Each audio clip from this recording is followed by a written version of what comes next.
నువ్వేమని వాగ్దానం చేశావు? నీవు అనేక జనములకు అప్పిచ్చేదవు గాను అప్పు చేయమన్నావు. నన్ను ఎందుకు అప్పులు పాలు చేశావు?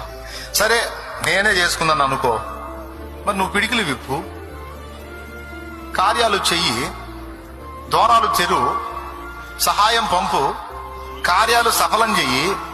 నీ బిడ్డగా నేను దరిద్ర కొట్టు స్థితిలో ఉంటావు. నీ చిత్తమా? అనేకులకు ఇచ్చేదవన్నావే, నాకు ఆశ ఉండదా?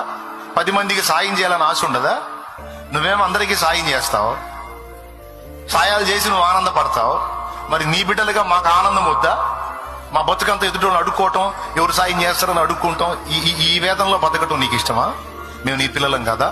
నీకున్న ఆశ మాకు లేదా? ఇతరులకు హెల్ప్ చేయాలని మాకు ఉండదా? మరి ఆ విధంగా మా పిడికిళ్ళు ఎందుకు నింపవయ్యా నువ్వు? అడుగును తగాదేసుకో.